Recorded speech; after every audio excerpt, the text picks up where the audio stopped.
Hello dear students, today we are talking about specific type of an essay called for and against essay. We will mention structure of the essay, useful tips for writing, some useful linking words and phrases.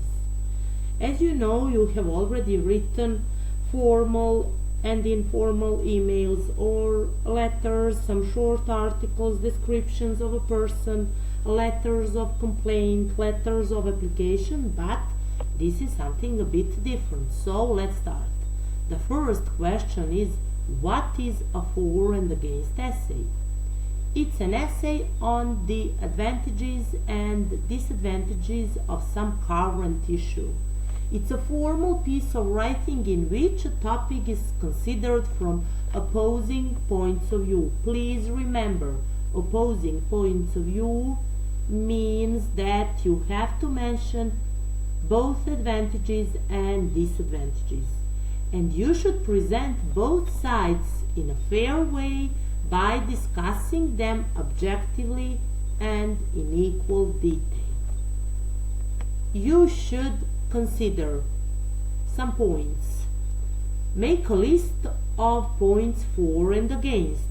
Start each paragraph with the topic sentence which summarizes the topic of the paragraph.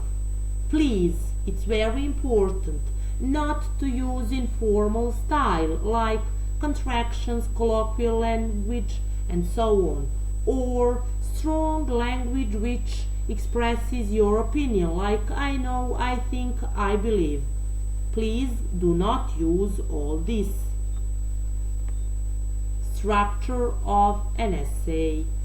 The first paragraph is an introductory paragraph where you clearly state the topic to be discussed without giving your opinion. So do not give your opinion in an introductory paragraph. Then you have a main body. In the main body, you should name points for and against along with your justifications or explanations. Examples or reasons are presented in separate paragraphs. So, main body should have two paragraphs.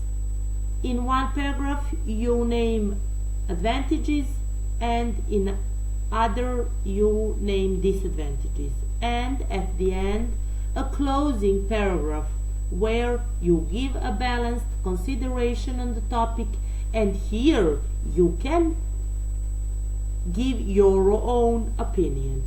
Okay, now let's list some useful linking words and expressions. When you want to list points or arguments, you can use first of all, secondly, finally, and so on. When you list advantages, you use one, another, the main advantage of, and so on. When you list disadvantages, you can use an additional disadvantage, the main disadvantage, another negative aspect of, and so on.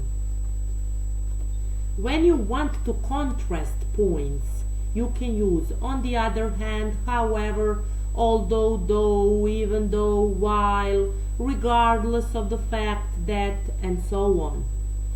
As I have already mentioned, you should write examples for advantages and for disadvantages. When you want to introduce examples, you can use, for example, for instance, such as the fact that shows or the fact that illustrates, and so on. When you make a conclusion, please, you can give your own opinion. So, some useful expressions are: to sum up, all in all, in conclusion, I'm convinced that, I agree that, or I do not agree that, and so on.